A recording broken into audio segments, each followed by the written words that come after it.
Good morning, dear students. Welcome all of you. Today we will discuss about the magnetic field inside a straight solenoid with the help of Ampere circuit law. अब सबसे पहले हम बात करते हैं solenoid की. Solenoid तो आपको पता ही है क्या होता है. जैसे अगर आप लोगों ने देखा होगा, घरों में पहले एक रॉड होती थी गोल सी, उसके बाहर वायर रैप की होती थी और उसको जिससे हम पानी गर्म करते हैं, तो उस तरह का ही ये रहता है सोलोनाइड.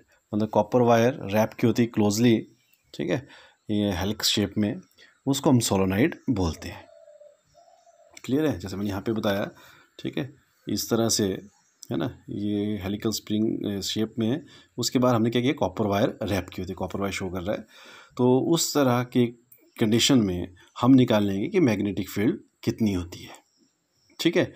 अब ये जो मैग्नेटिक फील्ड जो रहती है, ये इस तरह से यहाँ पे रहता है कि इसके जो इनसाइड है वो मैग्नेटिक फील्ड यूनिफॉर्मली डिस्ट्रीब्यूट होगी सभी जगह,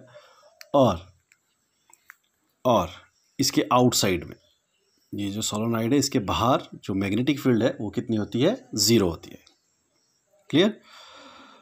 अब निकालते हैं कि जो अंदर है मैग्नेटिक फील्ड वो कितनी है. हमने क्या किया कि मैग्नेटिक फील्ड, जो बी मैग्नेटिक फील्ड है, वो मानो हमने इसके इनसाइड किसी भी पॉइंट पे हमने निकालनी है. तो उसे निकालने के लिए हमने एक रेक्टेंगुलर पाथ ले लिया. रेक्टेंगुलर पाथ कौन सा लिया? A B C D. इस तरह से एक रेक्टेंगुलर पाथ हमने ले लिया. ठीक है. तो करंट इस डायरेक्शन में फ्लो कर रहा है, ए से बी को, बी से सी को, सी से डी को, डी से ए को. क्लियर है? अब हम क्योंकि बात अब अप्लाई करते हैं ampere circuit law. Ampere circuit law में क्या होता है कि बी डॉट डी एल, ठीक है, तो ये किसके बराबर होता है, जो according to definition mu not into total current through the loop A B C D. ठीक है.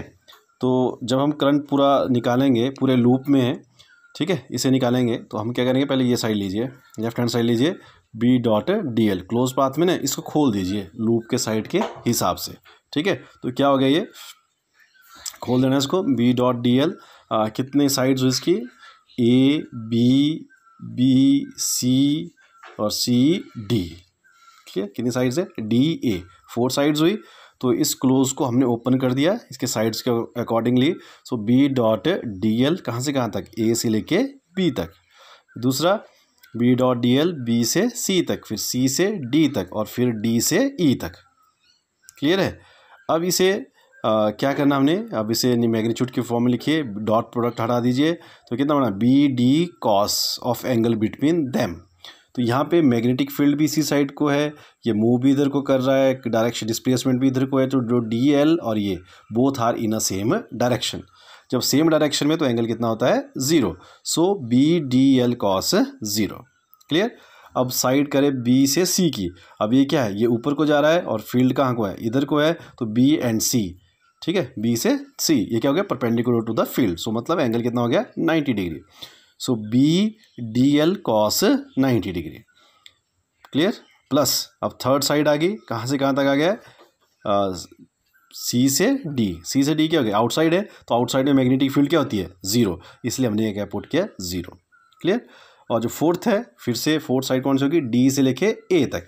अब डी से ए तक क्या हो गया, परपेंडिकुलर है, फिर से B D L cos 90 degree. समझ लो? अब आपको पता है कॉस 90 कितना होता है, ज़ीरो. तो इसका मतलब जहाँ जहाँ कॉस 90 लिया हमने इन दोनों जगहों पे, ये पूरा फैक्टर क्या हो गया, ज़ीरो. ये भी क्या हो गया, ज़ीरो, क्योंकि यहाँ पे तो मैग्नेटिक फील्ड ही ज़ीरो है, तो ये पूरा फैक्टर भी क्या हो गया, ज़ीरो. ठीक है. तो हमारे पास क्या मिला, B D L plus zero plus zero plus zero. ठीक है. कॉस ज़ीरो कितना होता है, 1, तो ये आ गया सीधा ही बी और डी एल. क्लियर? अब आप इसे इंटीग्रेट कीजिए. बी को क्या किया, बाहर लिया, बी को बाहर लिया, अंदर क्या हो गया, डी एल, ए से लेके बी तक किया. ये क्या हो गया, इसकी total length, and total length कितना होता है, एल. तो कितना बन गया हमारे पास, बी इंटू एल बन गया ना. क्लियर? तो एक साइड क्लियर है. अब आइए दूसरी साइड पे हम इस साइड को सॉल्व करेंगे. Mu not into total current throwing in this loop A B C D. ठीक है.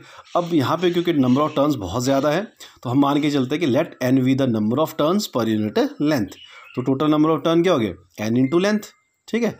तो अगर एन इंटू लेंथ है, तो अगर एक में करंट आई फ्लो कर रहा है, तो टोटल में कितना करंट फ्लो किया, N I L. So total current flowing in the circuit will be N, क्या हो गया ना, N length into current, NIL। ठीक है, अब आप जो हमने B.dl लिया है, इसकी वैल्यू क्या आ गई BL, तो क्या बन जाएगा BL is equal to mu not into NIL। Clear है, तो फिर अब L से L क्या हो गया, कैंसिल। जब कैंसिल हो गया तो मतलब ये बन गया हमारे पास BL is equal to mu nought NIL। So L से L cancel, so B is equal to mu nought N into I। ठीक है, तो आप कह सकते हैं कि किसी भी सोलोनाइड में अगर नंबर ऑफ टर्न इंक्रीज करते हैं तो मैग्नेटिक फील्ड भी इंक्रीज करेगी, अगर हम उसका करंट बढ़ाते हैं तो भी मैग्नेटिक फील्ड इंक्रीज करेगी। ठीक है, लेकिन अगर हम एंड पे निकालते हैं, at the end of solenoid, तो वहाँ पे ये जो मैग्नेटिक फील्ड है ये जो मैक्सिमम की क्या रह जाएगी, हाफ रह जाएगी। तो हाफ कितना हो गया 1/2 म्यू नॉट NI।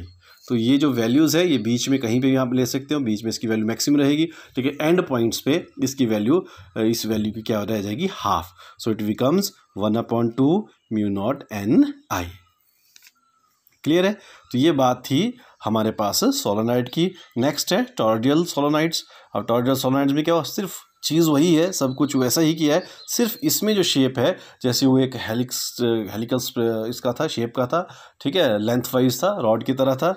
अब यहाँ पे क्या होगा, यहाँ पे इसको कर्व्ड कर दिया गया है, स्फेरिकल शेप का कर दिया गया है, तो उसको, उस सोलोनाइड को टॉरॉयडल बोलते हैं। ठीक है, जैसे मानो कोई रिंग है हमारे पास है, ठीक है, उसके रिंग के बाहर हमने नंबर बहुत सारे मेटालिक वायर्स बाउंड कर दो, ठीक है, इस तरह से बाउंड कर दिया, तो ये शेप में फ़र्क है। ठीक है, वो सीधा था और ये क्या हो गया, सर्कल शेप में, चूड़ी की शेप में, घर जो भी रिंग होते हैं रिंग की शेप में आ गया। क्लियर है, अब हमने मैग्नेटिक फील्ड निकालनी। ठीक है, अब मैग्नेटिक फील्ड क्या करेगी, इनसाइड कुछ और होगी, आउटसाइड कुछ और होगी। ठीक है, तो अब इनसाइड और आउटसाइड के लिए हम इसको अलग अलग तरह से करने की कोशिश करेंगे कि जो करंट जो रहता है, जो मैग्नेटिक फील्ड होती है, ठीक है, वो उसका जो मैग्नीट्यूड जो रहेगा इनसाइड में, ठीक है, वो क्या रहेगा, सेम रहेगा। आई बात समझ में। अब पहले बात करते हैं हम कि for a point in the open space interior of the solenoid. ठीक है, तो क्या करना, हमने B1 लिया, हमने क्या ले लिया, B1 कोई मैग्नेटिक फील्ड ली, क्या लिया हमने, B1 कोई मैग्नेटिक फील्ड ली, मैग्नीट्यूड है मैग्नेटिक फील्ड का। ठीक है, आई बात समझे, लूप 1 में, तो लूप 1 क्या हो गया, यहाँ पे ये वाला सेंटर, लूप 1 में उसका रेडियस कितना है, R1 है, और करंट कितना फ्लो कर रहा है यहाँ पे, I। ठीक है, अब इस लेंथ ऑफ लूप निकाल लीजिए, तो लेंथ ऑफ लूप क्या होगा इसका, सरकमफ्रेंस कितना हो गया इसका, 2πr1। कितना हो गया फिर, लूप की लेंथ कितनी होगी, 2πr1। क्लियर। अब क्योंकि जो लूप है, ठीक है, वो कोई भी करंट इनक्लोज नहीं कर रहा है, इनक्लोज, ठीक है, इसलिए करंट क्या होगा यहाँ पे, जीरो। जो एम्पियर सर्किट लॉ अप्लाई करेंगे तो V1L1 is equal to mu not into total current, तो करंट कितना हो गया, जीरो। तो उस केस में जो मैग्नेटिक फील्ड है वो कितनी हो जाएगी, जीरो। कितनी हो जाएगी, जीरो। ठीक है, अब नेक्स्ट आता है कि इनसाइड द टॉरॉयड। ठीक है, वो फ्री स्पेस पे हमने किया था, अब यहाँ पे है, तो उसमें क्या किया, उसके हमने क्या किया, यहाँ पे जो लूप, सेकंड लूप ले लिया वहाँ पे, जिसका रेडियस कितना था हमारे पास, R। ठीक है, उसके जब R लूप ये आ गया है ना, तो उसके बाद हमने क्या किया, जो लेंथ हुई सरकमफ्रेंस, उसकी सरकमफ्रेंस कितना होता है इसका, 2πr। ठीक है, 2πr इसका हो गया। फिर let N be the total number of turns in the toroid. ठीक है, तो उसके बाद जो टोटल नंबर ऑफ टर्न्स कितने हो गए, N इंटू आई, जैसे हमने पीछे निकाला था सोलोनाइड वाले केस में, और वहाँ पे करंट कितना था उसमें, I, तो NI और N, टोटल N ले लो, N इंटू आई। ठीक है, फिर एम्पियर सर्किट लॉ लगा दो, तो कितना हुआ, magnetic field into total length, B into L, total length कितना हो गया, 2πr is equal to mu not into NI। ठीक है, तो B is equal to mu naught upon A. ठीक है, साइड चेंज कर दिया, यहाँ पे आ गया।